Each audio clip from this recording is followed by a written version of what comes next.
uang ganti rugi. Kau pikir kau sudah melakukan apa sampai pantas menerima uang? Ibu mertua mencibir sambil melihat surat kesepakatan cerai. Selama 4 tahun, setiap hari saya bangun pukul 5 pagi untuk melayaninya. Saat kuah soto terlalu asin, ia menyiramkan kuah panas itu ke punggung tangan saya tanpa sepatah kata pun permintaan maaf. Ingat, asal usul keluargamu yang miskin itu, kalau bukan karena keluarga kami, kau sudah jadi gelandangan. Suami saya, dia hanya berkata, "Mama benar, coba kau bersikap lebih baik sedikit."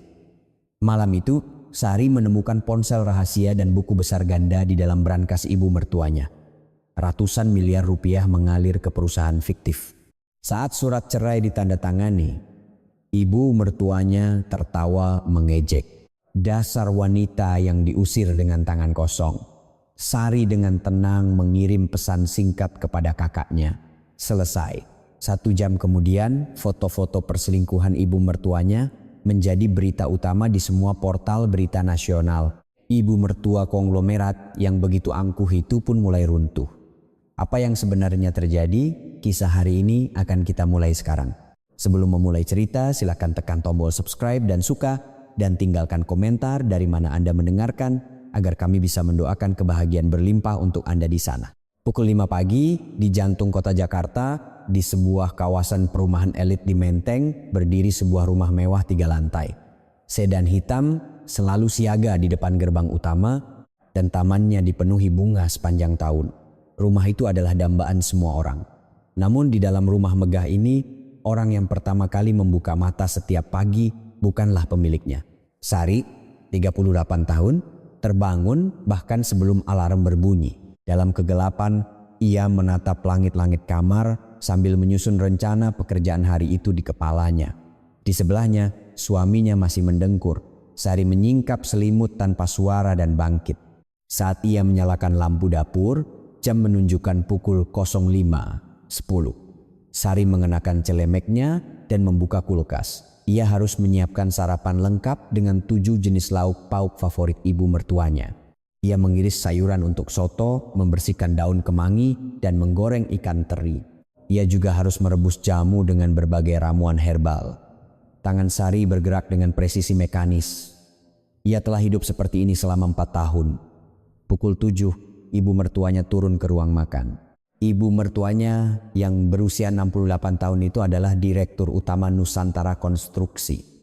Ia mengenakan blus putih dan celana panjang hitam, penampilan yang sempurna tanpa celah. Sari membungkuk untuk memberi salam. Ibu mertuanya duduk dan mengamati Sari dari atas ke bawah. Tatapan itu membuat bahu Sari otomatis merosot. "Sari, kemari." Saat Sari mendekat, ibu mertuanya menarik lengan blus Sari. "Apa ini? Apa ini tidak disetrika?" Katanya lulusan universitas terbaik, tapi hanya bisa begini. Wajah Sari memerah. Ia yakin telah menyetrikanya semalam, tetapi mungkin kusut saat ia bergerak. "Maaf Bu, akan saya setrika ulang." "Sudahlah, mari makan saja." Ibu mertuanya mengangkat sendok. Sari berdiri di sampingnya, siap melayani. Ibu mertuanya mencicipi sesendok kuah soto, lalu mengerutkan kening. "Apa-apaan ini rasanya? Asin sekali, tidak bisa dimakan." Sebelum Sari sempat menjawab, ibu mertuanya mengangkat mangkuk soto dan menumpahkannya di depannya. Kuah panas mengalir di atas meja dan jatuh ke punggung tangan Sari. Pekikan pendek keluar dari mulutnya. Sari secara refleks menggenggam tangannya. Punggung tangannya memerah dan terasa panas. Rasa perih seperti melepuh menyebar ke seluruh lengannya. "Bu, tangan saya melepuh," kata Sari dengan suara gemetar. Ibu mertuanya tidak menjawab. Ia hanya menyeka sudut bibirnya dengan serbet dan bangkit dari kursi, lalu meninggalkan ruang makan tanpa menoleh sedikit pun. Sari terpaku di tempatnya, menatap punggung tangannya yang merah dan bengkak. Bukan hanya tangannya yang terasa panas, sesuatu yang mendidih juga membara di dalam dadanya. Saat itu, suaminya masuk ke ruang makan sambil memegang ponsel. Suara game terdengar dari layarnya. Sari menunjukkan punggung tangannya. "Sayang, tanganku melepuh." Ibu tadi menumpahkan soto. Suaminya tidak mengalihkan pandangan dari layar. Jari-jarinya sibuk bergerak di atas layar. "Oh ya sudah, olesi salep saja." Hanya itu, ia bahkan tidak menoleh. Tangan Sari masih terulur di udara. Malam itu, ada acara kumpul keluarga. Perayaan ulang tahun ke-70 adik perempuan ibu mertuanya. Sekitar 20 orang berkumpul di sebuah restoran tradisional yang besar. Sari duduk di sudut melayani para tetua. Saat makan malam hampir selesai, ibu mertuanya tiba-tiba berkata dengan suara keras, "Sari ini sudah 4 tahun menikah, tapi belum punya anak juga. Mungkin dia mandul." Suasana menjadi hening. 20 pasang mata serempak tertuju pada Sari. Wajah Sari memucat, tangannya yang memegang sendok menegang. "Bu, kami masih merencanakan." "Merencanakan apa? Usiaku sudah berapa? Masa aku belum bisa menimang cucu?" Sari tidak bisa berkata-kata lagi. Ia hanya menunduk dan mengaduk-aduk nasinya. Tatapan para kerabat terasa menusuk. Terdengar suara cekikikan dari seseorang. Di dalam mobil dalam perjalanan pulang, ibu mertuanya kembali berkata, "Sari, ingat asal-usul keluargamu. Kalau bukan karena keluarga kami, bagaimana nasibmu sekarang?" Sari tidak menjawab. Ia menatap keluar jendela, menggigit bibirnya erat-erat. Selama 4 tahun, ia tidak pernah menerima uang saku sepeser pun. Ia bahkan tidak bisa mengirim hadiah untuk keluarganya. Segalanya berada di bawah kendali ibu mertuanya. Pukul 11 malam, seluruh rumah menjadi sunyi. Sari turun ke ruang cuci di basement yang tidak pernah didatangi siapapun. Ia berjongkok di ruang sempit antara mesin cuci dan pengering. Akhirnya, air matanya tumpah. Ia menangis tanpa suara. Bekas luka bakar di tangannya terasa perih, tetapi hatinya jauh lebih perih. 4 tahun. Dirinya yang lulus dari universitas ternama dan bekerja selama 11 tahun di perusahaan besar, kini merasa menjadi bukan siapa-siapa. Ketika ia mengangkat kepalanya setelah lelah menangis, sorot mata Sari telah berubah. Dari matanya yang basah terpancar cahaya dingin. "Cukup sudah," gumam Sari dengan suara rendah. Ia mengepalkan tangannya. Punggung tangannya yang melepuh terasa nyeri, tetapi Sari justru semakin erat mengepalkannya seolah ingin merasakan sakit itu. "Aku bersumpah akan membalas semuanya." Malam itu sesuatu di dalam hati Sari telah patah. Dan di tempat itu, sesuatu yang dingin dan keras mulai tumbuh. Belum ada yang tahu apa yang mulai diimpikan oleh menantu pendiam ini. Sejak hari ia bersumpah akan membalas dendam di ruang cuci, Sari mulai berubah. Di luar, ia masih menantu yang penurut. Namun, sorot matanya berbeda. Ia mulai mengamati setiap gerak-gerik ibu mertuanya dengan diam-diam. Sebenarnya, Sari mulai mencurigai ibu mertuanya sejak setahun yang lalu. Setiap hari Rabu, ibu mertuanya pergi keluar dan saat kembali, ia tampak anehnya bersemangat. Ekspresi yang tidak pantas untuk wanita seusianya. Sari merasa ada yang aneh sejak saat itu, tetapi tidak punya bukti. Lalu, hari yang menentukan itu pun tiba. Siang itu, Sari sedang merapikan dokumen di ruang kerja ibu mertuanya. Ibu mertuanya memang menjadikannya sebagai asisten pribadi. Mulai dari mengurus tagihan kartu kredit perusahaan hingga merapikan dokumen, semua pekerjaan rumah dan kantor ia kerjakan. Tentu saja, tanpa gaji. Tangan Sari berhenti saat memilah-milah tumpukan dokumen di atas meja. Sebuah kontrak konsultasi menarik perhatiannya. Kontrak dengan perusahaan bernama PS Konsultan, tetapi nominalnya aneh, 500 juta rupiah per bulan. Untuk biaya konsultasi biasa, jumlah itu terlalu besar. Sari adalah lulusan manajemen bisnis dan telah bekerja selama 11 tahun di perusahaan besar. Ia tahu sekilas bahwa jumlah ini tidak normal. Namun, Sari berpura-pura tidak peduli dan meletakkan kembali dokumen itu ke tempatnya. Waktunya belum tiba. Saat itu, ibu mertuanya masuk ke ruang kerja dengan tergesa-gesa. Ia membawa tas tangan dan riasannya lebih tebal dari biasanya. Warna lipstiknya sangat merah. "Sari, aku ada janji mendadak. Urusan ini bisa dilanjutkan besok." Suara ibu mertuanya terdengar bersemangat. Sari membungkuk memberi salam. "Baik Bu, hati-hati di jalan." Ibu mertuanya keluar dengan terburu-buru sambil menutup laci meja. Namun, ia tidak menguncinya dengan benar. Tidak terdengar bunyi klik. Sari tidak melewatkan hal itu. Setelah ibu mertuanya pergi, Sari tidak bergerak untuk beberapa saat. Jantungnya berdebar kencang. Haruskah aku membuka laci itu? Kalau ketahuan, bagaimana? Puluhan pikiran berkecamuk di kepalanya. Namun, Sari akhirnya mendekati laci itu. Dengan tangan gemetar, ia menarik laci. Srek, laci terbuka. Di bawah tumpukan dokumen, Tersembunyi sebuah ponsel hitam, bukan ponsel putih yang biasa dipakai ibu mertuanya. Sari menahan napas. Kenapa ada dua ponsel? Tangannya tanpa sadar meraih ponsel itu. Saat layarnya dinyalakan, kuncinya terbuka. Sepertinya ia lupa menguncinya karena terburu-buru. Ada notifikasi, pesan masuk, pengirimnya hanya satu huruf, Petra. Sari merasa jantungnya berhenti berdetak. Isi pesannya singkat, malam ini di tempat biasa, aku tunggu. Pikiran Sari menjadi kosong. Tempat biasa? Menunggu? Ini jelas pesan yang biasa dikirim oleh sepasang kekasih. Ada orang yang mengirim pesan seperti ini kepada ibu mertuanya yang berusia 68 tahun? Mungkinkah? Tidak mungkin. Sari menggelengkan kepala. Tetapi buktinya ada di depan matanya. Meskipun tangannya gemetar, Sari mengeluarkan ponselnya sendiri dan memotret layar ponsel hitam itu. Cekrek. Suara rana kamera terdengar di ruang kerja yang sunyi. Sari segera meletakkan kembali ponsel hitam itu ke tempatnya dan menutup laci. Jantungnya serasa mau meledak, keringat dingin mengalir di dahinya. Malam itu, ibu mertuanya pulang. Mendengar suara pintu depan terbuka, Sari keluar untuk menyambutnya. Senyum puas terukir di wajah ibu mertuanya. Namun, Sari merasakan sesuatu yang lain. Aroma asing yang menusuk hidungnya. Bukan parfum yang biasa dipakai ibu mertuanya. Lebih berat dan lebih kuat. Aroma parfum pria. Jantung Sari mencelos. Bu, pakai parfum baru? Aromanya beda. Sari bertanya sealami mungkin. Ekspresi ibu mertuanya seketika menegang. Matanya bergerak gelisah. Oh, ini tadi di mal ada yang menyemprotkan sampel, bukan apa-apa. Ibu mertuanya tertawa canggung. Kepercayaan dirinya yang biasa tidak terlihat. Sari tidak melewatkan reaksi itu. Ia tahu ibu mertuanya berbohong. Malam itu Sari kembali turun ke ruang cuci. Namun kali ini bukan untuk menangis. Ia membawa laptop tuanya. Laptop yang ia gunakan sebelum menikah dan ibu mertuanya tidak tahu keberadaannya. Sari menyalakan laptop dan membuat folder baru. Nama foldernya hanya angka, agar tidak mencurigakan. Lalu ia menyimpan foto yang diambilnya hari ini. Layar ponsel hitam, pengirim bernama P, dan pesan yang mencurigakan itu. Sari menatap layar sambil berpikir.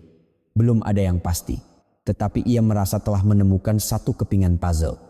Biaya konsultasi yang anehnya tinggi, kepergian setiap hari Rabu, ponsel kedua yang disembunyikan, aroma parfum pria asing. Jika semua ini terhubung, senyum tipis terukir di bibir Sari. Selama 4 tahun ia hanya menjadi korban, dan kini untuk pertama kalinya ia merasa memiliki senjata. Dengan ini aku bisa melakukan sesuatu, gumam Sari dengan suara pelan. Cahaya biru dari layar laptop menerangi wajahnya di dalam kegelapan. Sorot matanya tidak lagi basah oleh air mata. Cahaya dingin dan tajam terpancar darinya. Di dalam basement yang hanya terdengar dengungan mesin cuci, pembalasan dendam Sari dimulai dalam sunyi. Setelah menemukan ponsel hitam itu, Sari mulai bergerak lebih hati-hati. Bertindak gegabah bisa merusak segalanya. Sari memantapkan hatinya. Perlahan tapi pasti. Sari memiliki senjata yang tidak diketahui orang lain, yaitu tugasnya mengurus tagihan kartu kredit perusahaan pribadi ibu mertuanya. Ibu mertuanya memperlakukannya seperti pembantu, tetapi tidak menyadari betapa berbahayanya pekerjaan ini. Semua riwayat pengeluaran melewati tangan Sari. Malam itu, Sari membuka laptopnya di ruang cuci. Ia mulai memeriksa riwayat kartu kredit perusahaan selama setahun terakhir, satu persatu. Pusat perbelanjaan, restoran hotel, pengeluaran ibu mertuanya sangat mewah, tetapi yang dicari Sari adalah hal lain. Jarinya berhenti di atas layar. Riwayat pembayaran di tempat yang sama setiap hari Rabu menarik perhatiannya. Sebuah restoran mewah di kawasan Senopati. Jumlahnya selalu antara 3 hingga 5 juta rupiah. Selama setahun, tidak pernah ada satu kali pun yang terlewat. Jantung Sari mulai berdebar kencang. Hari Rabu, hari ketika pesan di ponsel hitam itu masuk juga hari Rabu. Terlalu akurat untuk disebut kebetulan, tapi ia belum bisa yakin. Ia membutuhkan lebih banyak informasi. Keesokan paginya, Sari mengantar mobil ibu mertuanya seperti biasa. Di samping sedan hitam berdiri Pak Joko, sang sopir.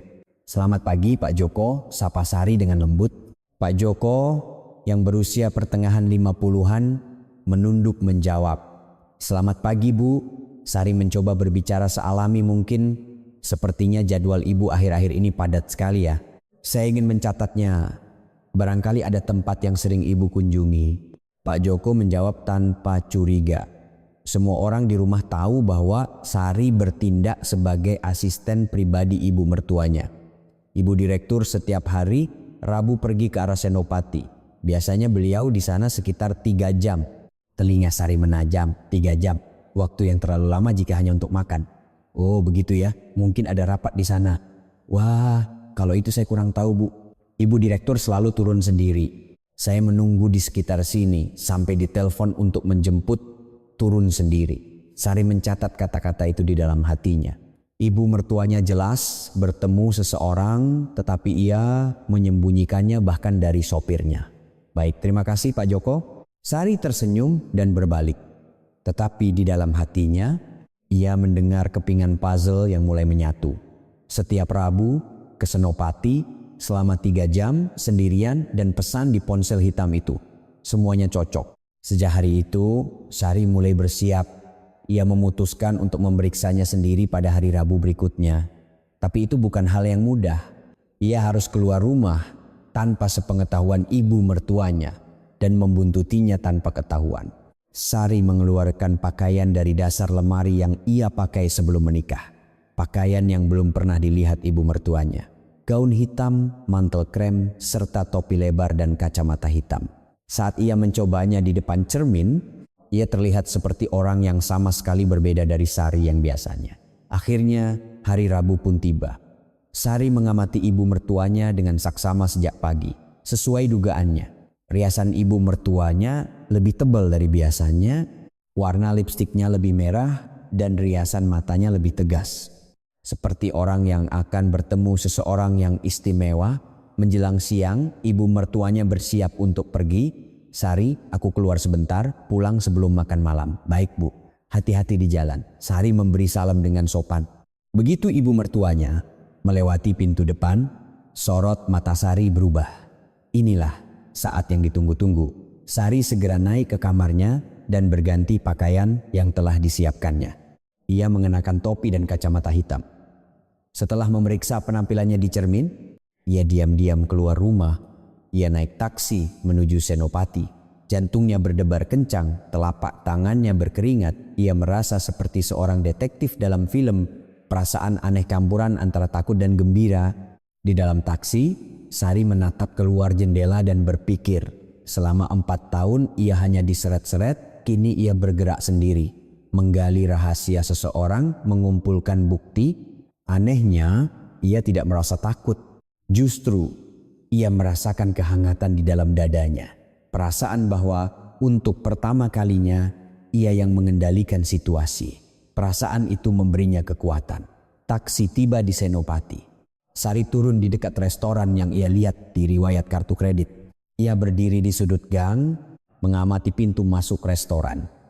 Sedan hitam ibu mertuanya terparkir di seberang jalan. Pak Joko duduk di kursi pengemudi, menunggu. Sari menekan topinya lebih dalam. Sekarang tinggal menunggu dengan siapa ibu mertuanya akan keluar dan kemana mereka akan pergi. Sari masuk ke sebuah kafe dan duduk di dekat jendela. Ia memesan secangkir kopi dan tidak melepaskan pandangannya dari pintu masuk restoran. Ia menggenggam erat ponsel di tangannya. Aplikasi kamera sudah siap, kapanpun ia siap untuk memotret. Sorot mata Sari tenang, tetapi di dalamnya berkobar api. Seperti pemburu yang menunggu mangsanya. Sebentar lagi, kebenaran akan terungkap. Duduk di dekat jendela kafe, Sari memegang cangkir kopinya. Kopi itu sudah dingin, tetapi ia tidak berniat meminumnya. Matanya hanya tertuju pada pintu masuk restoran di seberang jalan. Waktu terasa berjalan lambat, 10 menit terasa seperti 1 jam. Musik jazz lembut mengalun di dalam kafe, tetapi telinga Sari tidak mendengar apa-apa. Hanya detak jantungnya yang terdengar keras. Jangan-jangan hari ini tidak datang? Atau aku salah menebak? Pikiran cemas melintas di benaknya. Tetapi Sari tidak beranjak. Pola ini telah berlangsung selama setahun tanpa pernah terlewat. Sekitar 30 menit berlalu. Sebuah mobil mewah berwarna hitam berhenti di depan restoran. Mata Sari membelalak. Seorang pria turun dari kursi pengemudi. pria yang tampaknya berusia awal 50-an, setelan hitam, dasi perak, bertubuh tinggi dengan bahu lebar. Rambutnya disisir rapi ke belakang. Pria itu membukakan pintu mobil dan orang yang turun dari dalam mobil, napas Sari tercekat. Ibu mertuanya. Ibu mertuanya yang berusia 68 tahun turun dari mobil sambil memegang tangan pria itu. Sari tidak percaya dengan apa yang dilihatnya. Apa itu benar-benar ibu mertuanya? Tapi tidak salah lagi. Postur tubuhnya yang angkuh, blus putih itu cara berjalannya. Namun ekspresinya berbeda. Ekspresi yang belum pernah Sari lihat selama 4 tahun. Ibu mertuanya tersenyum. Dan senyum itu malu-malu seperti seorang gadis remaja. Kerutan di sekitar matanya terlihat, tetapi di dalamnya terpancar kebahagiaan. Tangan Sari mulai gemetar. Ia cepat-cepat mengangkat ponselnya dan menyalakan kamera. Tangannya begitu gemetar hingga sulit untuk fokus. Ia mengambil napas dalam-dalam. Tenang, tenanglah. Keduanya masuk ke dalam restoran. Sari berhasil mengambil beberapa foto, tetapi karena jaraknya jauh, hasilnya tidak jelas. Ia harus lebih dekat. Tetapi ia tidak bisa masuk ke dalam restoran. Jika ibu mertuanya melihatnya, semuanya akan berakhir. Sari membayar kopinya dan keluar dari kafe. Ia menekan topinya lebih dalam dan memeriksa kembali kacamata hitamnya. Ia berdiri di gang seberang restoran dan menunggu. 2 jam, 3 jam, ia akan menunggu sampai akhir. Sekitar 1,5 jam berlalu. Pintu restoran terbuka dan keduanya keluar. Sari cepat-cepat mengangkat ponselnya, tetapi mereka tidak menuju ke mobil. Mereka mulai berjalan ke gang di samping restoran. Sari menjaga jarak dan mengikuti dari belakang. Jantungnya berdebar seperti orang gila. Jangan sampai ketahuan. Jangan sampai ketahuan. Setelah keluar dari gang, sebuah gedung besar muncul. Sebuah hotel mewah. Sari menelan ludah. Jangan-jangan mereka ke sana. Keduanya masuk melalui pintu utama hotel. Sari ragu sejenak. Haruskah aku berhenti di sini atau mengikutinya sampai akhir? Telapak tangannya basah oleh keringat. Sari menggertakkan giginya. Jika ia berhenti di sini, ia tidak akan mendapatkan apa-apa. Ia teringat semua penderitaan yang ia alami selama 4 tahun. Punggung tangannya yang melepuh karena kuah soto, penghinaan di depan kerabat, hari-hari tanpa uang saku. Sari masuk ke dalam hotel. Lobinya luas dan mewah. Lantai marmer, lampu gantung kristal yang berkilauan. Sari berjalan ke arah sofa di sudut. Ia mengambil sebuah majalah dan berpura-pura menutupi wajahnya. Matanya tertuju ke tengah lobi. Ibu mertuanya dan pria itu berdiri di depan meja resepsionis. Pria itu mengatakan sesuatu dan staf hotel membungkuk hormat. Lalu ia menyerahkan sebuah kunci kartu. Jantung Sari mencelos. Mereka memesan kamar. Keduanya berjalan ke arah lift. Sari bangkit dari tempat duduknya. Dengan kaki gemetar, ia mengikuti mereka, menjaga jarak, bersembunyi di balik pilar. Di depan lift, keduanya berhenti. Sepertinya mereka sedang menunggu lift. Sari mengangkat ponselnya. Ia menekan tombol rekam video. Tangannya sangat gemetar. Tolong jangan goyang. Saat itulah pria itu menggenggam tangan ibu mertuanya. Dengan begitu alami, seolah sudah ribuan kali melakukannya. Ibu mertuanya menatap pria itu dan tersenyum. Lalu ia menyandarkan kepalanya di lengan pria itu. Sari melihat pemandangan itu dengan jelas. Ibu mertuanya yang berusia 68 tahun bersandar pada pria itu seperti sepasang kekasih. Wajah diktator yang ia tunjukkan di rumah tidak ada di sana. Yang ada hanyalah wajah seorang wanita yang sedang jatuh cinta. Pintu lift terbuka. Keduanya masuk sambil bergandengan tangan. Tepat sebelum pintu tertutup, terlihat pria itu merangkul bahu ibu mertuanya. Lalu pintu pun tertutup. Sari bersandar pada pilar terengah-engah. Jantungnya serasa mau meledak. Ponsel di tangannya terasa basah. Basah oleh keringat. Ia memeriksa apakah rekamannya berhasil. Dengan jari gemetar, ia menekan tombol putar. Gambarnya sedikit goyang, tetapi sosok keduanya terekam dengan jelas. Adegan berpegangan tangan, menyandarkan kepala, merangkul bahu, semuanya terekam. Sari menggenggam erat ponselnya. Ini dia, inilah buktinya. Langkah Sari terasa berat saat keluar dari lobi hotel. Begitu keluar, angin dingin menerpa wajahnya. Baru saat itulah ia sadar pipinya basah. Ia bahkan tidak tahu kapan air matanya mengalir, perasaan yang aneh. Ini adalah sesuatu yang sudah ia duga sejak ia melihat pesan itu, mencium aroma parfum itu, dan memeriksa riwayat kartu kredit. Tetapi melihatnya langsung dengan mata kepala sendiri ternyata berbeda. Mengetahui di kepala dan merasakannya di hati adalah dua hal yang sama sekali berbeda. Ia terduduk di sebuah bangku di gang, kakinya lemas. Selama 4 tahun ia bertahan di rumah itu. Setiap pagi bangun untuk menyiapkan belasan lauk, mengurus kartu kredit perusahaan dihina dan diremehkan. Ibu mertuanya yang dihormati sebagai seorang filantropis yang mengendalikan segalanya dengan alasan menjaga martabat menantu keluarga konglomerat. Ibu mertua itu berselingkuh. Sari menengadah ke langit. Dari langit yang mendung, hujan mulai turun. Tetesan hujan jatuh di wajahnya. Sulit membedakan mana air mata dan mana air hujan. Tetapi sorot mata Sari perlahan berubah menjadi dingin. Rasa terkejut dan pengkhianatan perlahan mereda dan tempatnya diisi oleh perasaan lain, bukan amarah. Amarah itu panas. Tetapi yang dirasakan Sari saat ini adalah sesuatu yang sedingin es, sebuah tekad. Tekad yang kuat. Sari kembali mengeluarkan ponselnya dan memeriksa video itu. Sosok ibu mertuanya yang terekam dengan jelas memegang tangan pria itu. Kini tidak ada jalan untuk kembali. Saat ia merekam video ini, semuanya telah dimulai. Ia bangkit dari bangku. Pakaiannya yang basah menempel di tubuhnya. Tetapi ia tidak peduli. Ia naik taksi menuju rumah. Di dalam taksi, Sari menatap keluar jendela. Jalanan Jakarta mengalir di antara guyuran hujan. Sebuah rencana mulai terbentuk di kepalanya. Video ini saja tidak cukup. Ia harus mencari tahu siapa pria itu dan transaksi apa yang terjadi di antara mereka. PS konsultan, perusahaan konsultan yang aneh itu. Biaya konsultasi sebesar 500 juta rupiah per bulan yang tidak normal. Ia yakin pria itu terhubung dengannya. Sari mengepalkan tangannya. Ini baru permulaan, aku akan menuntaskannya. Saat tiba di rumah, hari sudah malam. Sari berganti pakaian basah dan mulai menyiapkan makan malam seolah tidak terjadi apa-apa. Ketika ibu mertuanya pulang, Sari menyapanya dengan sopan seperti biasa. Ibu sudah pulang, makan malam sudah siap. Ibu mertuanya melirik Sari. Tidak ada yang terlihat di wajah Sari. Selama 4 tahun, ia telah belajar menyembunyikan perasaannya. Ya terima kasih. Ibu mertuanya menjawab acuh tak acuh dan berlalu. Sari menatap punggungnya, senyum tipis terukir di bibirnya. Anda tidak tahu apa-apa, Bu. Malam itu di ruang cuci, Sari menyimpan video itu di folder rahasia. Kini, kartu as sudah ada di tangannya. Tetapi waktunya belum tiba. Ia membutuhkan lebih banyak bukti. Hanya dengan begitu ia bisa menghancurkan ibu mertuanya sepenuhnya. Sari menatap layar laptop dan bergumam, "Tunggulah, Bu. Ini belum berakhir."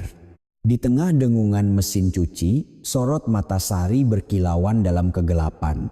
Cahaya yang dingin, keras, dan tak tergoyahkan. Video yang direkam di hotel adalah senjata yang ampuh. Tetapi Sari tidak berhenti di situ. Perselingkuhan saja tidak cukup. Untuk benar-benar menghancurkan ibu mertuanya, ia membutuhkan sesuatu yang lebih besar. Di kepalanya, angka itu terus berputar. 500 juta rupiah per bulan. PS konsultan.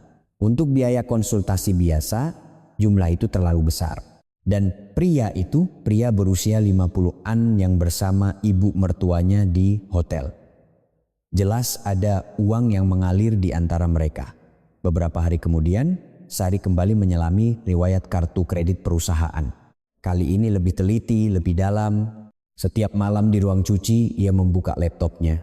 Ia menatap angka-angka itu sampai matanya memerah. Lalu ia menemukan pola yang aneh. Selain PS Konsultan, ada perusahaan-perusahaan sejenis lainnya. Santoso Development, SH Partners, PS Holdings. Namanya berbeda-beda, tetapi pola pembayarannya sama. Setiap akhir bulan puluhan juta rupiah, dalam setahun ratusan juta rupiah mengalir keluar. Sari menulis nama-nama perusahaan itu di buku catatannya. PS, Santoso, SH. Ada sesuatu yang sama. Ia menunjuk huruf-huruf itu dengan jarinya sambil bergumam. PS, SH, Santoso. Saat itu sebuah kilatan muncul di kepalanya. PS, Prasetyo Santoso. Inisialnya adalah PS. SH juga inisial dari Santoso.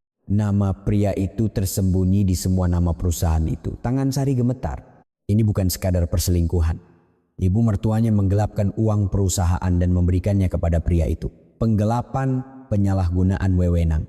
Kata-kata berat itu muncul di benaknya. Sari yang telah bekerja selama 11 tahun di perusahaan besar tahu betapa besar kejahatan ini. Nusantara Konstruksi adalah perusahaan terbuka. Jika direktur utamanya menggelapkan uang perusahaan, itu adalah pelanggaran pidana ekonomi berat. Ia bisa masuk penjara. Tetapi riwayat kartu kredit saja tidak cukup sebagai bukti. Ia tidak bisa membuktikan bahwa perusahaan-perusahaan itu adalah perusahaan fiktif atau kemana uang itu mengalir. Ia membutuhkan bukti yang lebih kuat. Suatu malam, saat Sari sedang membersihkan ruang kerja ibu mertuanya sedang menelepon di ruang tamu. Sari menyimak sambil membersihkan debu di rak buku. Ya, untuk bulan depan siapkan seperti biasa. Suara ibu mertuanya terdengar rendah. Sari terus berpura-pura membersihkan tanpa berhenti. Jantungnya berdebar kencang. Setelah telepon selesai, ibu mertuanya masuk ke ruang kerja. Ia melirik Sari, lalu pergi ke balik lukisan besar yang tergantung di dinding. Sari menunduk, menyeka lantai sambil mengamati dengan sudut matanya. Ibu mertuanya menggeser lukisan itu. Di baliknya ada sebuah brankas yang baru pertama kali Sari lihat. Selama 4 tahun ia membersihkan ruang kerja ini, ia tidak tahu ada brankas di balik lukisan itu. Ibu mertuanya mulai menekan angka-angka di brankas. Sari diam-diam mengangkat kepalanya dan melihat jari-jari ibu mertuanya, tetapi sudutnya tidak pas, sehingga ia tidak bisa melihat angkanya. Saat itu, ibu mertuanya bergumam pada dirinya sendiri. Hari pertama kita bertemu, telinga Sari menajam. 25 Oktober. Hari pertama ia bertemu dengan pria itu adalah kata sandi brankasnya. Sari mengunci angka itu di kepalanya.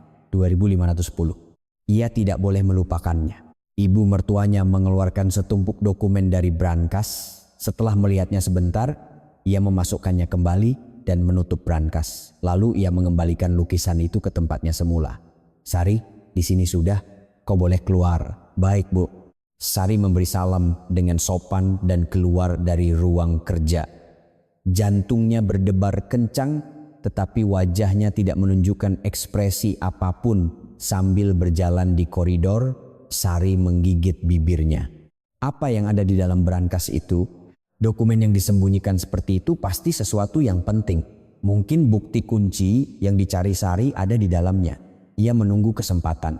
Hari ketika ibu mertuanya pergi keluar, saat tidak ada siapapun di rumah, ia menunggu berhari-hari.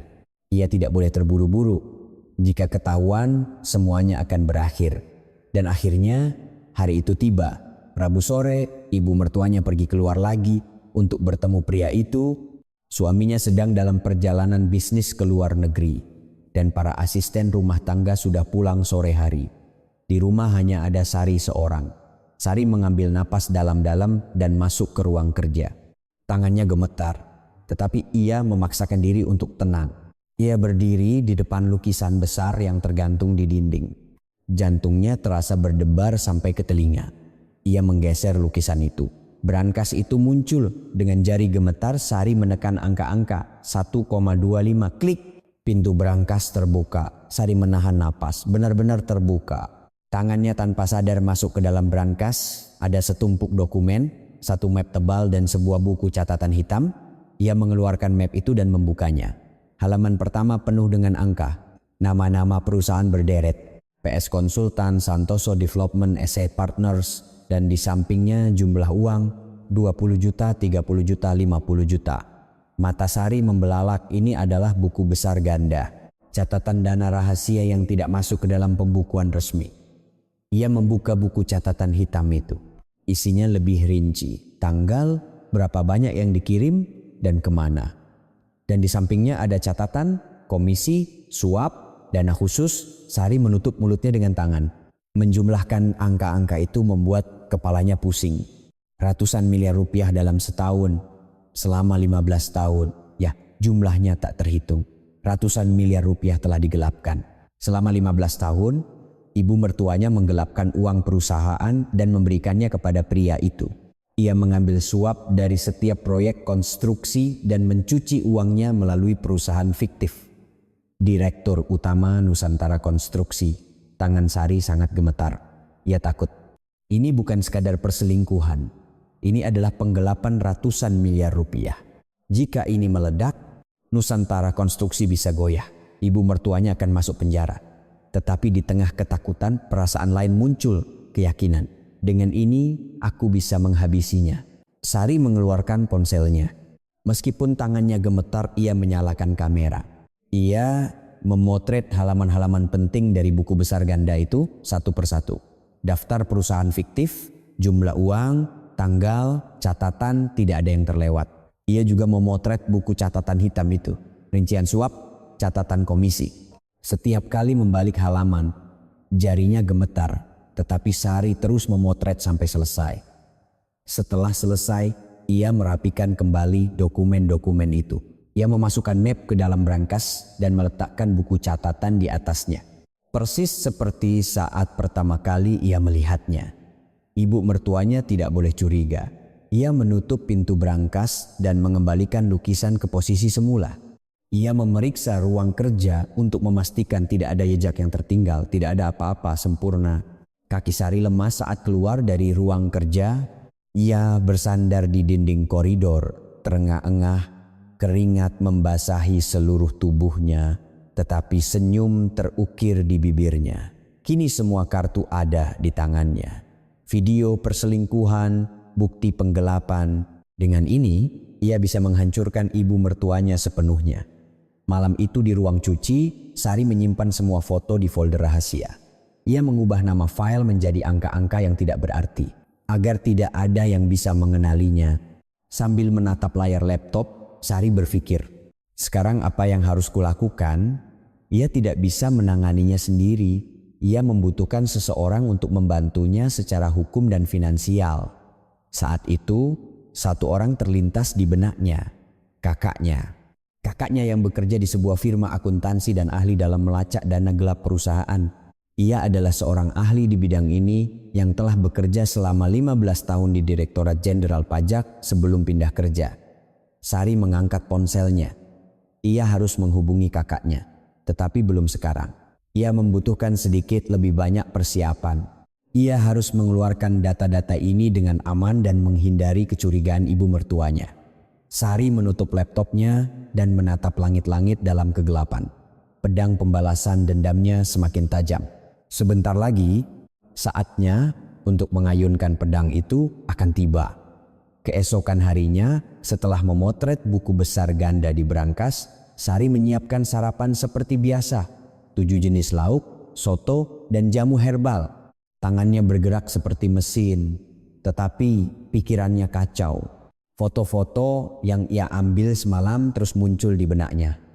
Ibu mertuanya turun ke ruang makan. Sari membungkuk memberi salam. "Selamat pagi, Bu." Ibu mertuanya melirik Sari. Tatapannya berbeda dari biasanya. Tatapan tajam yang seolah-olah sedang menyelidiki. Hawa dingin merayap di punggung Sari. "Ya." Ibu mertuanya menjawab singkat dan duduk. Sepanjang sarapan, ia terus menatap Sari. Baik saat menyendok soto maupun saat mengambil lauk. Sari berusaha bersikap biasa. Tetapi ia merasakan ujung jarinya mendingin. Jangan-jangan dia sudah curiga? Tidak mungkin. Brankasnya sudah kututup seperti semula. Dan dokumennya juga sudah kuletakkan di tempatnya. Sari meyakinkan dirinya sendiri. Tetapi rasa cemas itu tidak mudah hilang. Setelah sarapan, ibu mertuanya berangkat ke kantor. Sari menghela napas lega. Lalu ia mulai melakukan pekerjaan rumah seperti biasa. Membersihkan ruang tamu, mencuci pakaian, menulis daftar belanja makan malam. Sore harinya, Sari pergi untuk merapikan ruang kerja ibu mertuanya. Saat ia membuka pintu dan masuk, ada sesuatu yang aneh. Sari perlahan-lahan melihat sekeliling ruangan. Saat itu, pandangannya berhenti di dinding. Lukisan itu, lukisan besar yang menutupi brankas. Kemarin ia yakin telah mengembalikannya ke posisi semula, tetapi lukisan itu sedikit miring. Sisi kanannya sedikit lebih rendah. Jantung Sari mencelos. Jangan-jangan aku yang salah. Tangannya mulai gemetar. Ia cepat-cepat membetulkan lukisan itu.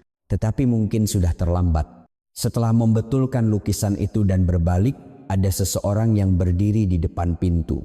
Pak Heru, kepala keamanan. Napas Sari tercekat. Pak Heru adalah pria berusia 50-an yang menjabat sebagai kepala keamanan dan tangan kanan ibu mertuanya. Ia yang mengurus semua urusan perusahaan dan rumah tangga. Ia menatap Sari dengan mata tajam. "Ada yang bisa saya bantu, Bu?" Suara Pak Heru tenang, tetapi sorot matanya tidak. Ada kecurigaan di dalamnya. Sari menjawab sealami mungkin. "Oh Pak Heru, saya hanya sedang membersihkan. Tadi lukisannya miring, jadi saya betulkan." "Oh begitu," Pak Heru mengangguk. Tetapi ia tidak melepaskan pandangannya dari Sari. Keheningan berlangsung selama beberapa detik. Beberapa detik itu terasa seperti beberapa jam. "Untuk pembersihan, saya akan panggil petugas khusus. Ibu bisa keluar sekarang." Pak Heru membukakan pintu. Sari menunduk dan keluar dari ruang kerja. Sambil berjalan di koridor, ia merasakan tatapan Pak Heru di punggungnya. Keringat dingin mengalir di punggungnya. Begitu masuk ke kamar dan menutup pintu, Sari terduduk di tempat tidur. Tangannya gemetar hebat. Jantungnya serasa mau meledak. Apakah aku ketahuan? Apakah Pak Heru curiga? Malam itu, ibu mertuanya pulang dari kantor. Dari dapur terdengar suara, ia berbicara dengan Pak Heru di pintu depan. Sari menyimak sambil menyiapkan makan malam. "Ya, mengerti. Mulai besok lakukan seperti itu." Suara ibu mertuanya terdengar. Ia tidak tahu apa yang mereka bicarakan, tetapi firasatnya tidak baik. Keesokan paginya saat Sari hendak pergi ke ruang kerja ibu mertuanya, Pak Heru menghentikannya. "Bu, mulai sekarang pembersihan ruang kerja ibu direktur akan dilakukan oleh petugas khusus." Jantung Sari mencelos, tetapi ia menyembunyikan ekspresinya. "Oh, kenapa tiba-tiba? Apa saya melakukan kesalahan?" "Bukan, Bu. Ini demi peningkatan keamanan. Ada banyak dokumen rahasia perusahaan di sana." Nada bicara Pak Heru sopan tetapi tegas. Tidak ada penjelasan lebih lanjut, Sari hanya bisa mengangguk. "Baik, saya mengerti." Hati Sari berdebar kencang saat ia berbalik. Peningkatan keamanan, akses dibatasi. Ini jelas berarti mereka telah mencurigai sesuatu. Mungkin mereka melihat lukisan yang miring atau menemukan jejak tangan di brankas. Sejak hari itu, sikap ibu mertuanya berubah. Dulu ia hanya mengabaikan atau menghina, tetapi sekarang ia mulai mengawasi. Kemanapun Sari pergi, tatapan matanya selalu mengikutinya. Saat makan, di ruang tamu, bahkan saat berpapasan di koridor. Sari merasa semakin sesak napas. Seperti burung dalam sangkar, tidak lebih sempit dari sangkar, karena ia diawasi dari segala arah. Pergi ke ruang cuci di malam hari pun menjadi lebih berhati-hati. Ia menunggu lama di depan pintu untuk memastikan tidak ada yang mengikutinya sebelum masuk. Tangannya gemetar saat menyalakan laptop, ini tidak bisa dibiarkan. Ia harus segera mengeluarkan bukti-bukti itu, foto-foto dan video yang tersimpan di laptopnya. Jika ini ditemukan, semuanya akan berakhir. Sari membuat keputusan, ia akan memindahkan semua data ke hard disk eksternal dan mengeluarkannya dari rumah ini. Malam itu, Sari mulai bekerja di ruang cuci. Ia punya satu hard disk eksternal tua, miliknya sebelum menikah. Ibu mertuanya tidak tahu keberadaan hard disk ini. Ia menyalin semua file yang tersimpan di laptop ke hard disk eksternal. Video perselingkuhan, tangkapan layar riwayat kartu kredit, foto-foto buku besar ganda. Setelah selesai menyalin, ia mengunci folder itu dengan kata sandi. Kata sandi yang rumit, campuran angka dan huruf. Tidak ada yang bisa membukanya selain dirinya. Lalu ia menghapus semua file asli di laptop. Ia juga mengosongkan tempat sampah. Kalaupun ada yang memeriksa laptopnya, tidak akan ada apa-apa yang ditemukan. Sambil memegang hard disk eksternal itu, Sari menghela napas. Sekarang bagaimana cara mengeluarkannya? Menyimpannya di rumah terlalu berisiko. Ibu mertuanya bisa saja menggeledah kamarnya, rumah orang tuanya. Ia harus membawanya ke rumah orang tuanya. Menitipkannya pada kakaknya akan aman. Keesokan paginya, Sari dengan hati-hati berbicara kepada ibu mertuanya. "Bu, ibu saya sedang sakit. Boleh saya menjenguknya sebentar hari ini?" Ibu mertuanya menyipitkan mata, tatapan curiga. "Ke rumah orang tuamu?" Tiba-tiba, "Iya, semalam dapat kabar. Sepertinya hanya flu biasa. Tapi karena beliau sendirian jadi saya khawatir." Suara Sari tidak bergetar. Ia merasa asing dengan dirinya yang semakin mahir berbohong. Tetapi ia tidak punya pilihan jika ingin bertahan hidup. Ibu mertuanya berpikir sejenak lalu mengangguk. Ya sudah, pergilah. Pulang sebelum makan malam. Baik, terima kasih Bu. Sari membungkuk, memberi salam. Di dalam tasnya ada hard disk eksternal itu. Jantungnya berdebar kencang, tetapi ia tidak menunjukkannya. Saat ia keluar rumah, ia merasakan tatapan di punggungnya. Saat ia menoleh, ibu mertuanya berdiri di jendela lantai 2, mengawasinya dari balik tirai. Sari berpura-pura tidak tahu dan keluar dari gerbang. Ia naik taksi menuju rumah orang tuanya. Di dalam mobil, Sari memeluk erat tasnya. Di dalam hard disk eksternal kecil ini, tersimpan semua rahasia ibu mertuanya. Ia tidak boleh kehilangannya. Setibanya di rumah orang tuanya, kakaknya sudah menunggu di depan. Kakaknya yang 7 tahun lebih tua darinya itu bekerja di sebuah firma akuntansi. Ia adalah seorang ahli dalam melacak dana gelap perusahaan. Sari, ada apa? Di telepon kamu bilang mendesak. Kakaknya bertanya dengan wajah khawatir. Sari tidak menjawab, ia hanya memegang tangan kakaknya dan masuk ke dalam. Ia masuk ke kamar dan menutup pintu. Sari mengeluarkan hard disk eksternal dari tasnya. Mas, tolong simpan ini. Apa ini? Sari ragu sejenak, lalu ia membuka mulutnya. Punya ibu mertua, data-data rahasia.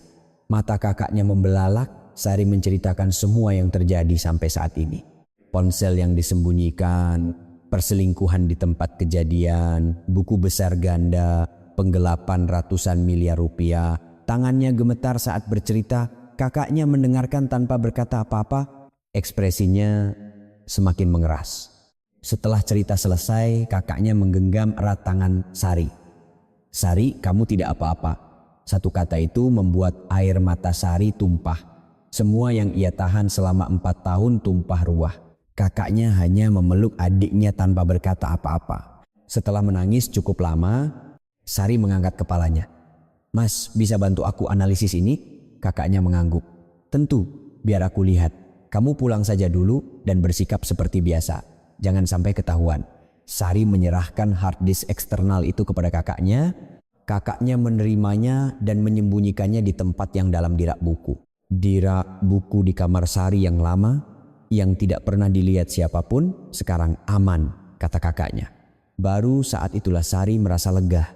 Dadanya yang sesak selama beberapa hari terakhir terasa sedikit lebih lega. Di dalam taksi dalam perjalanan pulang, Sari menatap keluar jendela. Matahari terbenam. Cahaya senja mewarnai kota menjadi merah. Ini adalah sebuah krisis. Ibu mertuanya mulai curiga. Tetapi Sari tidak akan berhenti. Jika ia berhenti, semuanya akan berakhir. Sekarang ia harus bergerak, lebih cerdik, lebih hati-hati. Sari mengepalkan tangannya. Sebentar lagi kakaknya akan menganalisis data itu. Dan saat itulah serangan balasan yang sesungguhnya akan dimulai.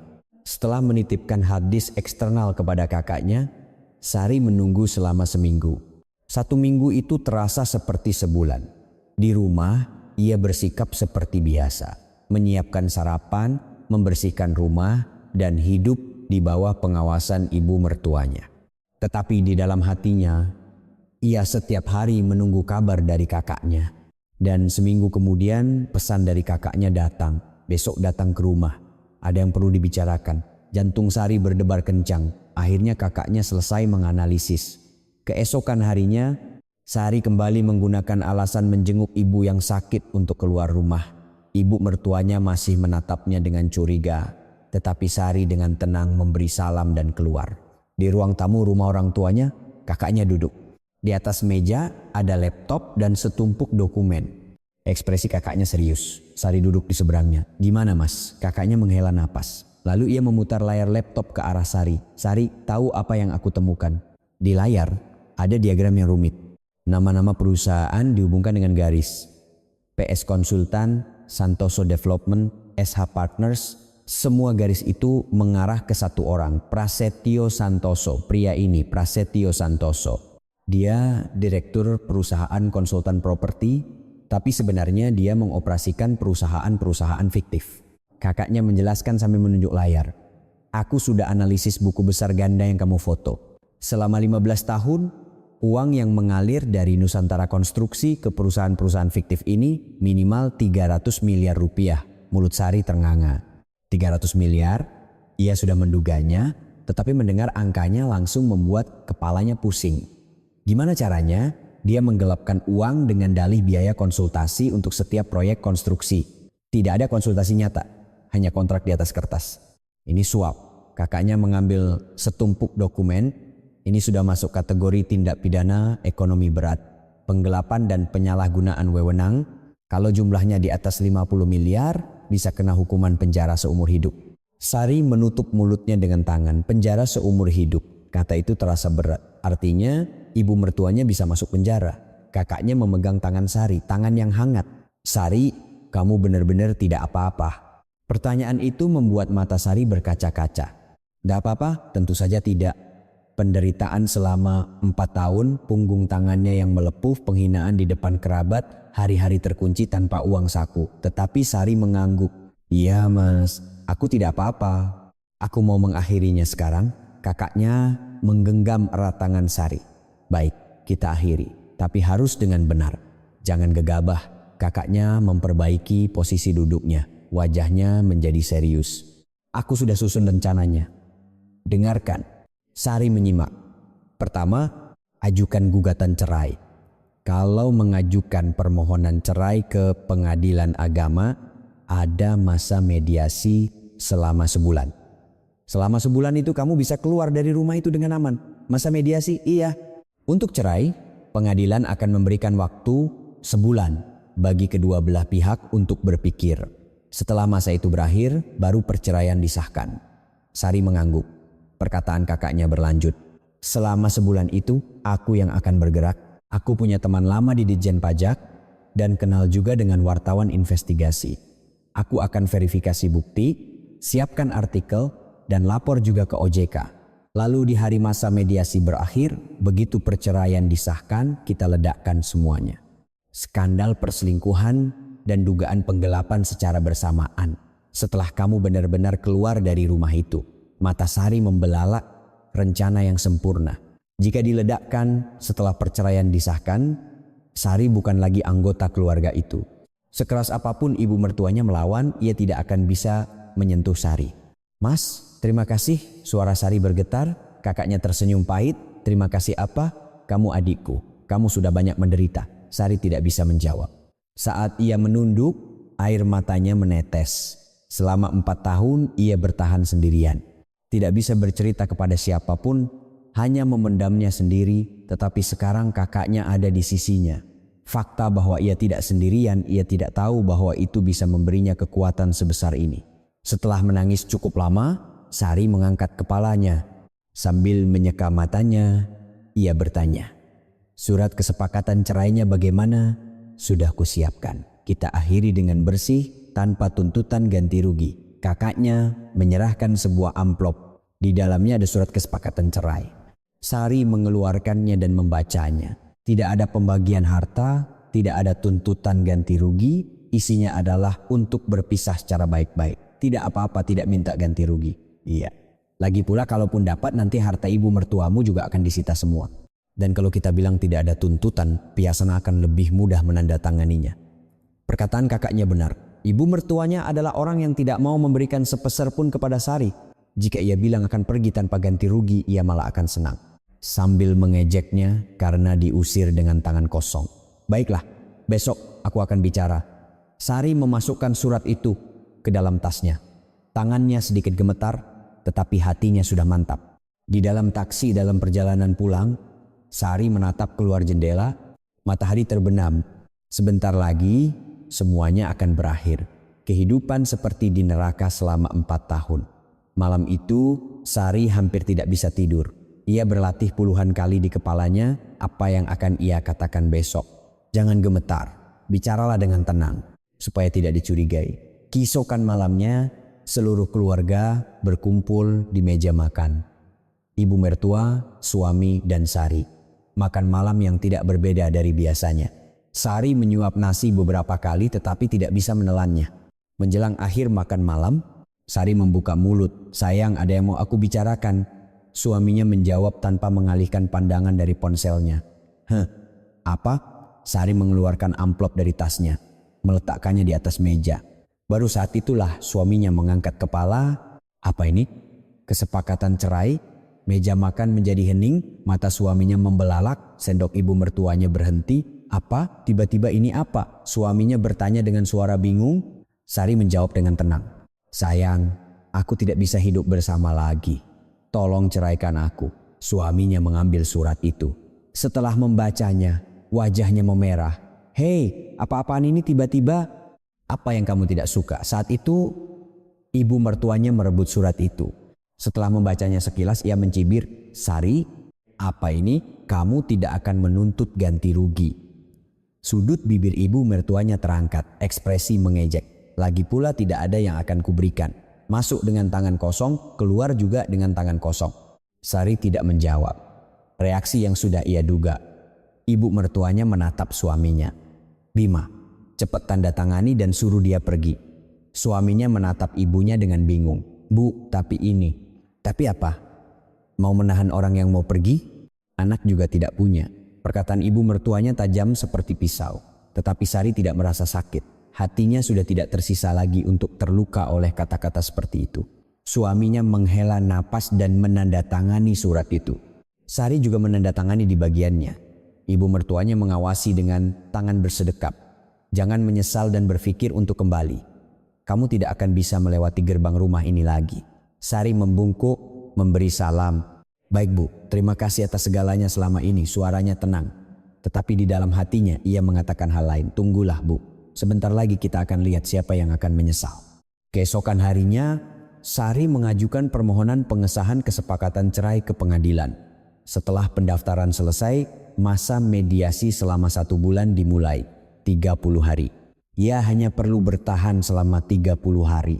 Sambil meninggalkan pengadilan, Sari menengadah ke langit. Langit yang cerah. Ia merasakan kelegaan di hatinya.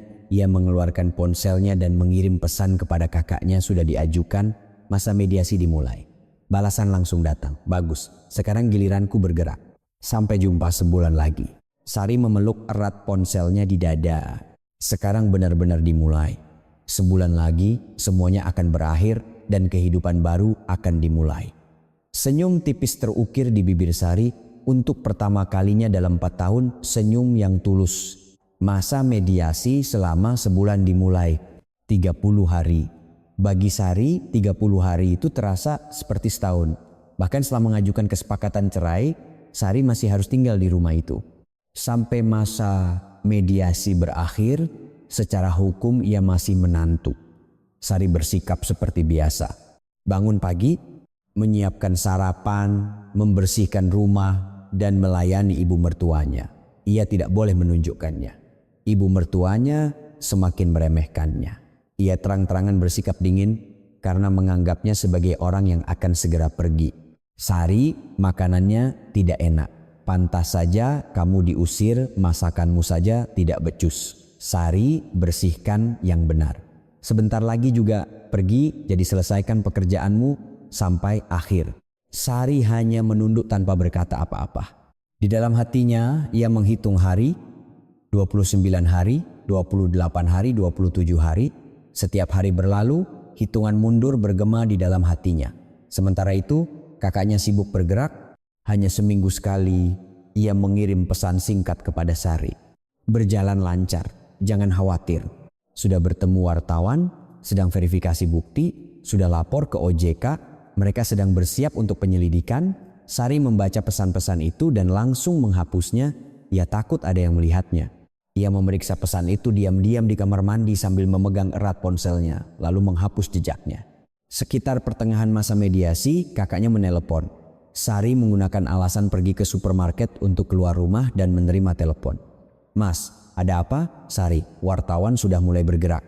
Mereka sedang menyelidiki di sekitar Prasetyo. Jantung Sari berdebar kencang. Kalau begitu, apa tidak mungkin ketahuan? Makanya aku telepon. Kabar angin mulai beredar di kalangan bisnis. Belum tahu apa, tapi ada perasaan ada sesuatu. Hati-hati. Sari mengangguk. Ia harus hati-hati. Ia tidak boleh ketahuan sampai akhir. Tetapi kabar angin itu menyebar lebih cepat dari yang diperkirakan. Seminggu sebelum masa mediasi berakhir, terjadi hal yang aneh. Malam itu, ibu mertuanya terlihat sangat gelisah. Sepanjang makan malam, ia hanya menatap ponselnya, ekspresinya muram, kepercayaan dirinya yang biasa tidak terlihat. "Bu, ada apa?" Sari bertanya dengan hati-hati. Ibu mertuanya membanting ponselnya. "Bukan apa-apa, tidak usah dipikirkan, tetapi suaranya tajam. Jelas ada sesuatu yang mengganggunya." Sari tidak bertanya lebih lanjut. Ia hanya berpikir dalam hati, jangan-jangan dia sudah mendengar kabar angin itu. Beberapa hari kemudian, Sari tidak sengaja mendengar percakapan telepon ibu mertuanya. Saat ia melewati koridor, terdengar suara dari ruang kerja. "Apa? Perjalanan bisnis ke luar negeri? Tiba-tiba, kapan kembali?" Suara ibu mertuanya bergetar. Sari berhenti dan menyimak. "Bukan, apa maksudmu? Sekarang bukan saatnya. Halo, halo, sepertinya teleponnya terputus." Terdengar suara sesuatu jatuh di dalam ruang kerja dan suara erangan ibu mertuanya. "Orang gila ini, apa dia mau kabur sekarang?" Mata Sari membelalak. "Kabur, Prasetyo kabur." Sepertinya ia mendengar kabar angin dan mencium gelagat buruk. Sari cepat-cepat pergi dari tempat itu. Ia tidak boleh ketahuan. Malam itu pesan dari kakaknya datang. "Prasetyo sudah keluar negeri, kabur." Sepertinya dia lebih cepat curiga dari yang kita duga. Sari sempat khawatir jika Prasetyo kabur apa tidak akan mengganggu rencana. Tetapi pesan berikutnya datang. "Tidak apa-apa. Bukti sudah kita amankan semua. Tanpa dia pun kita bisa meledakkannya." Sari menghela napas lega. Sekarang ia hanya perlu bertahan beberapa hari lagi. Dan akhirnya hari itu tiba. Hari terakhir masa mediasi. Sari terbangun sejak pagi. Sinar matahari masuk melalui jendela. Hari ini semuanya akan berakhir. Tangannya gemetar saat menyiapkan sarapan. Tetapi ia tetap menjaga ekspresi tenangnya. Ia tidak boleh menunjukkannya sampai akhir. Pukul 10 pagi, Sari pergi ke pengadilan bersama ibu mertua dan suaminya untuk konfirmasi akhir kesepakatan cerai. Di dalam mobil, suasana hening. Tidak ada yang berbicara. Setibanya di pengadilan, mereka duduk di ruang tunggu. Jantung Sari berdebar kencang. Sebentar lagi kebebasan akan datang. Nomor mereka dipanggil. Ketiganya masuk ke ruang mediasi. Mediator memeriksa dokumen. Kedua belah pihak tidak ada perubahan dalam niat untuk bercerai. Suaminya menatap Sari. Ekspresinya seolah ingin mengatakan sesuatu. "Sari, kamu benar-benar tidak akan menyesal." Sari menatap lurus ke mata suaminya. Orang yang telah hidup bersamanya selama 4 tahun tetapi tidak pernah sekalipun membelanya. Orang yang bahkan tidak meliriknya saat tangannya melepuh karena kuah soto. Suara Sari tidak bergetar. "Iya, saya tidak menyesal." Mediator mengangguk. "Kalau begitu perceraian ini disahkan." Stempel dibubuhkan. Dokumen dirapikan. Dan mediator berkata, "Perceraian Anda telah disahkan." Saat itu Sari merasakan sesuatu yang terlepas dari dadanya. Seperti tali yang mengikatnya selama 4 tahun telah putus. Matanya terasa panas, tetapi Sari tidak menangis. Ini belum berakhir. Saat keluar dari pengadilan, ibu mertuanya mengadang Sari dengan tangan bersedekap dan ekspresi mengejek. "Sari, kamu yang keluar dengan tangan kosong ini mau hidup bagaimana nanti?" Sari menatap ibu mertuanya, orang yang telah menginjak-injaknya selama 4 tahun.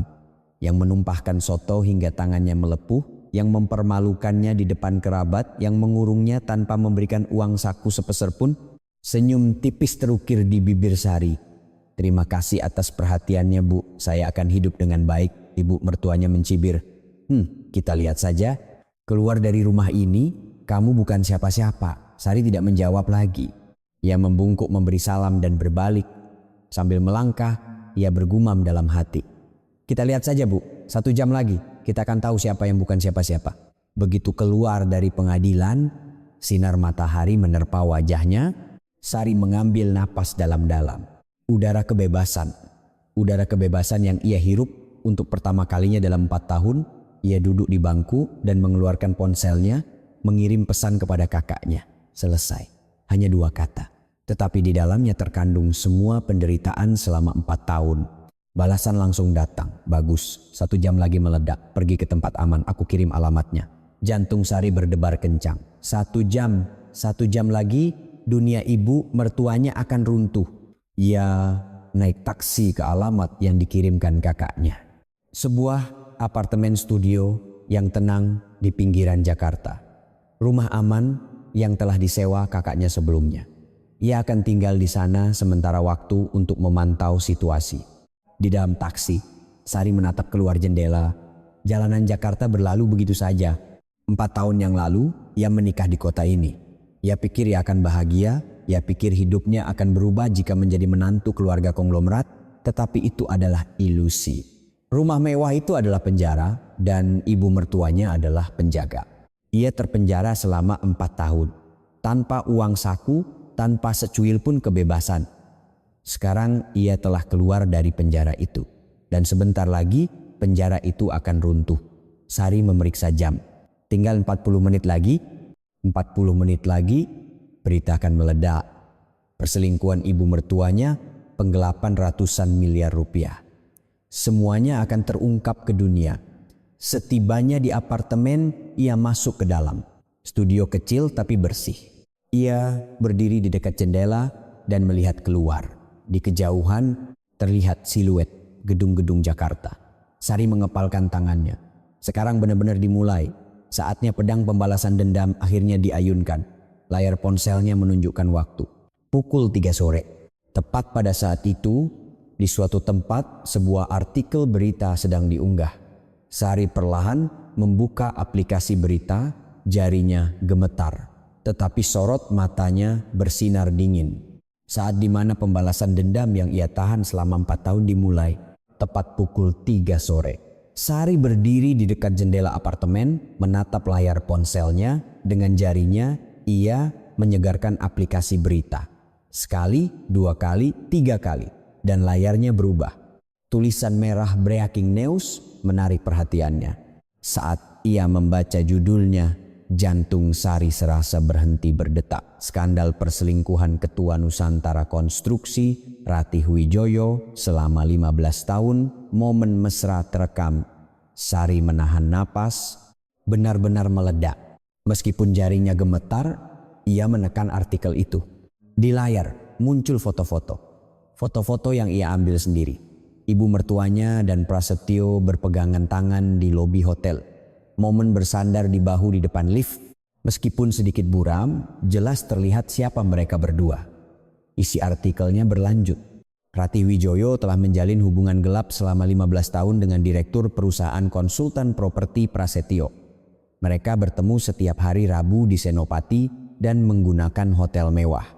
Bukti-bukti yang dikumpulkan Sari satu persatu dimuat di artikel itu. Sari terduduk di sofa, kakinya lemas, benar-benar dimulai. Sungguh ponselnya berdering kakaknya. Sari, sudah lihat? Ini baru permulaan. Iya, sudah lihat mas, benar-benar meledak. Sudah jadi berita utama di semua portal. Jadi trending topik nomor 1. Beberapa hari ke depan akan ada lagi yang meledak. Kamu diam saja di sana. Setelah menutup telepon, Sari kembali menatap ponselnya. Ia membuka portal berita. Seperti kata kakaknya, nama ibu mertuanya berada di urutan pertama trending topik.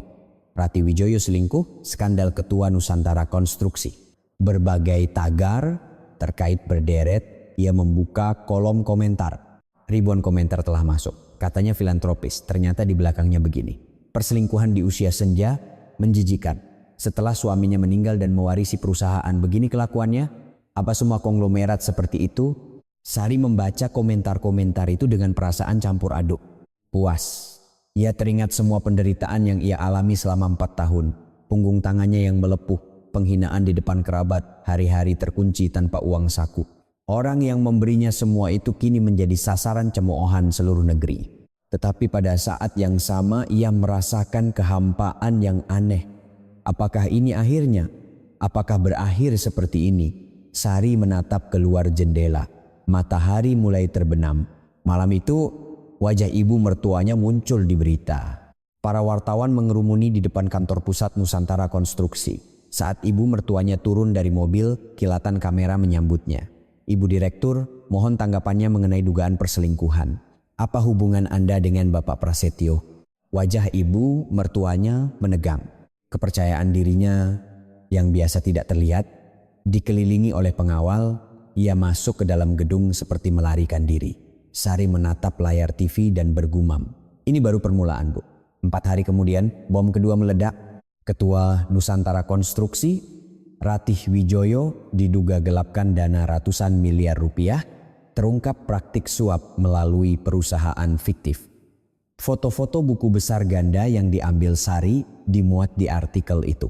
PS Konsultan, Santoso Development, SH Partners, daftar perusahaan fiktif dan jumlah uang yang digelapkan diberitakan secara rinci. Disebutkan bahwa selama 15 tahun minimal 300 miliar rupiah telah mengalir keluar. Kali ini komentarnya lebih keras. Sudah selingkuh, korupsi pula. Apa boleh direktur perusahaan terbuka berbuat seperti ini? Bagaimana nasib para pemegang saham? Harus dipenjara. Segera. Di mana Prasetyo? Tangkap dia juga. Harga saham Nusantara Konstruksi anjlok. Mencapai batas bawah. Para pemegang saham marah besar. Media massa setiap hari mengupas masa lalu ibu mertuanya dengan judul wajah buruk di balik topeng filantropis.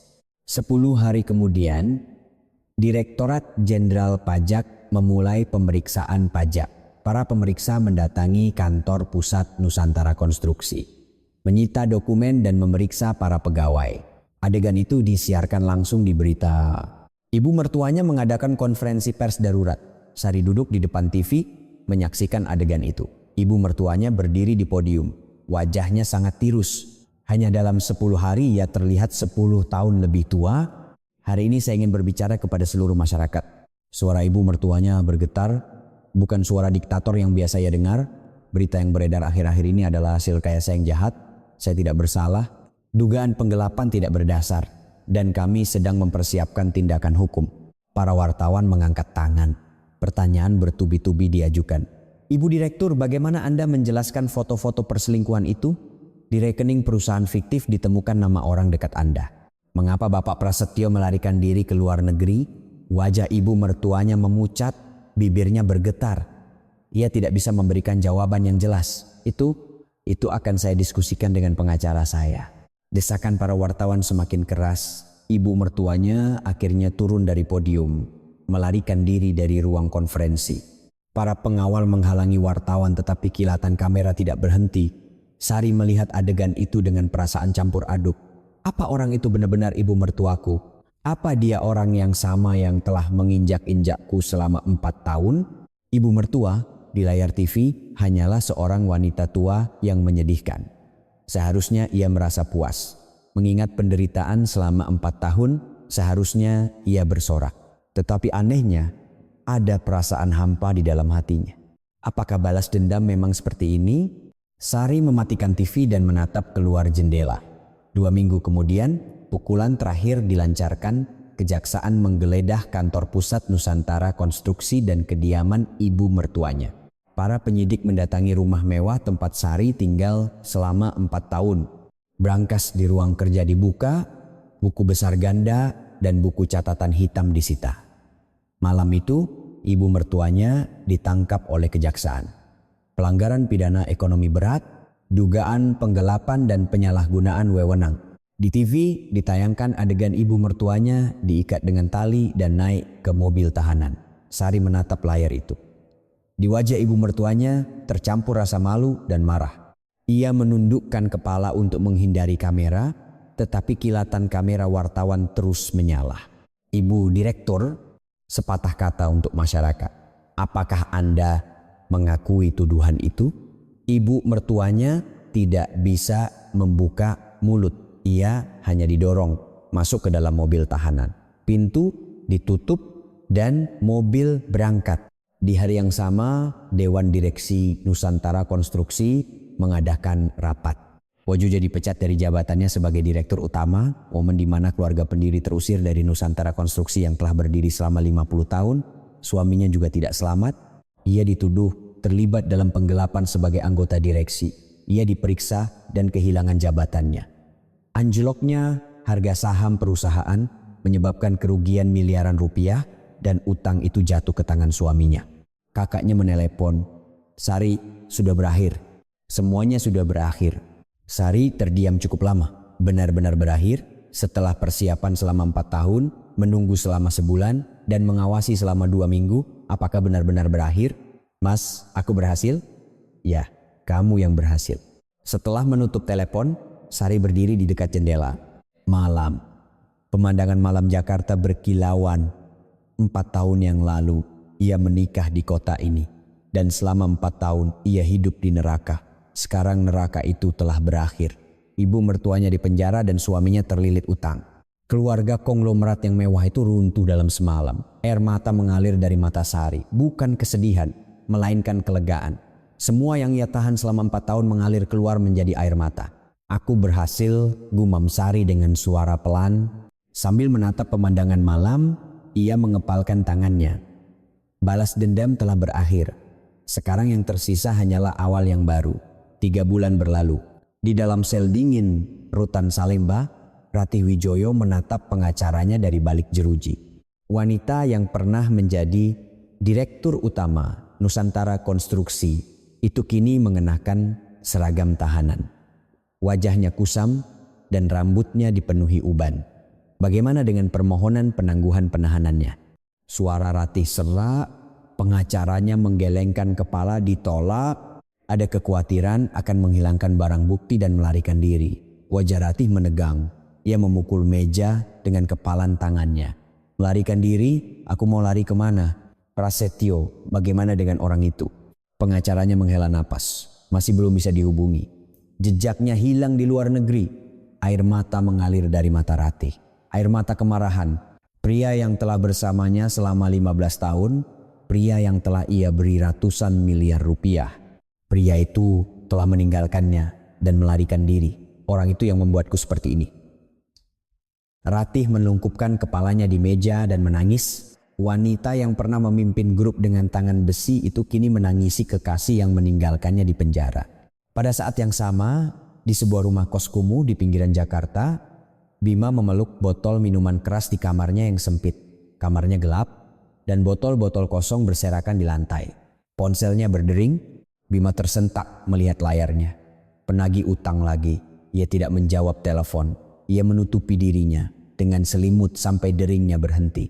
Perusahaan bangkrut. Setelah ibunya ditahan dan harga saham anjlok, ia menanggung utang miliaran rupiah. Rumah dan mobilnya disita. Sekarang yang tersisa hanyalah kamar kos sempit ini. Bima menenggak minumannya. Dan tiba-tiba ia teringat Sari. Istri yang telah hidup bersamanya selama 4 tahun. Ia teringat dirinya yang mengejeknya saat bercerai, menyuruhnya pergi dengan tangan kosong. Ia mengangkat ponselnya dan menekan nomor Sari. Terdengar nada sambung.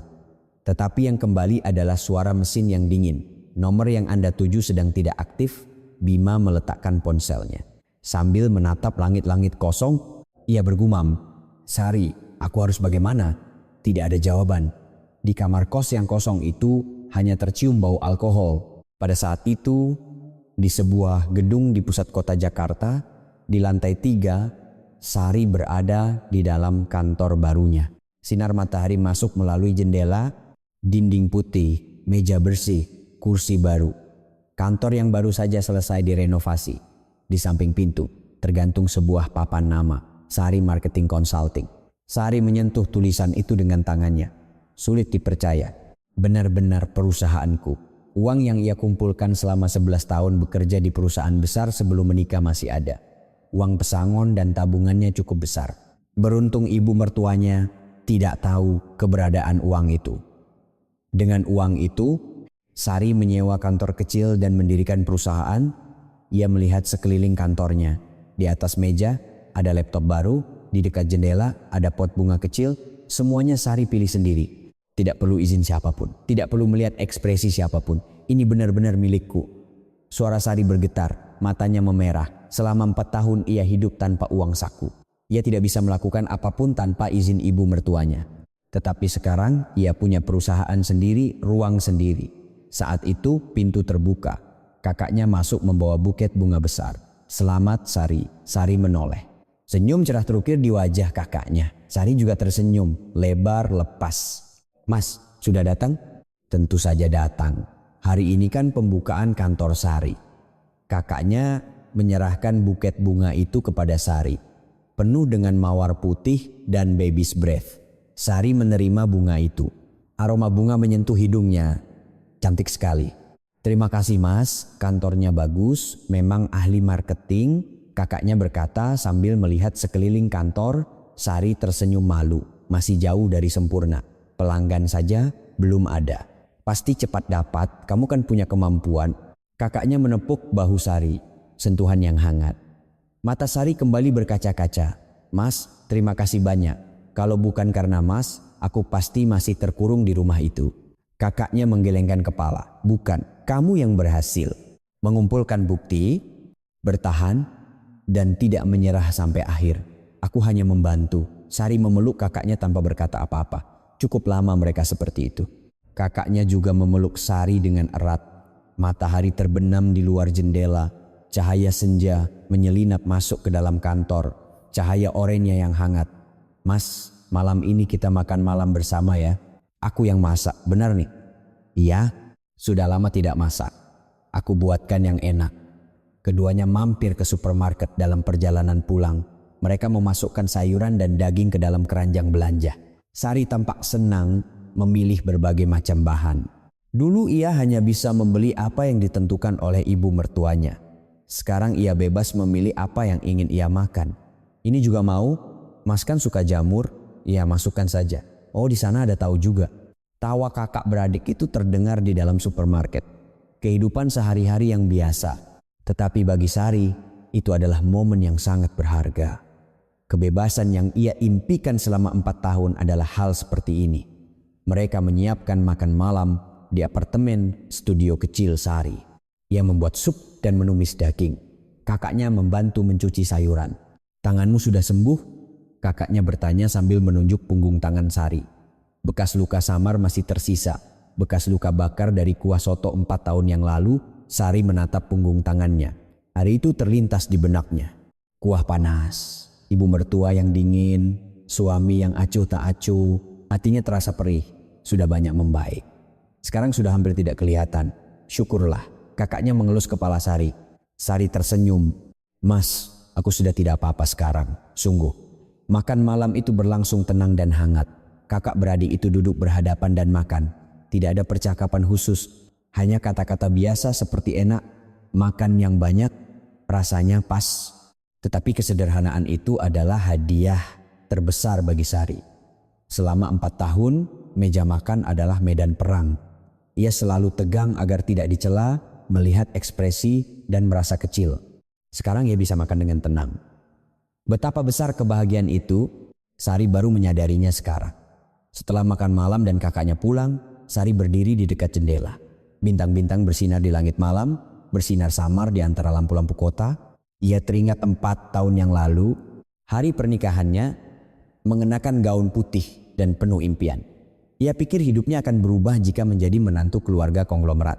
Tetapi itu adalah ilusi. Rumah mewah itu adalah penjara dan kehidupan pernikahannya adalah neraka. Tetapi sekarang, ia telah keluar dari neraka itu dengan kekuatannya sendiri. Mengumpulkan bukti, bertahan dan tidak menyerah sampai akhir. Hasilnya, ia sekarang ada di sini.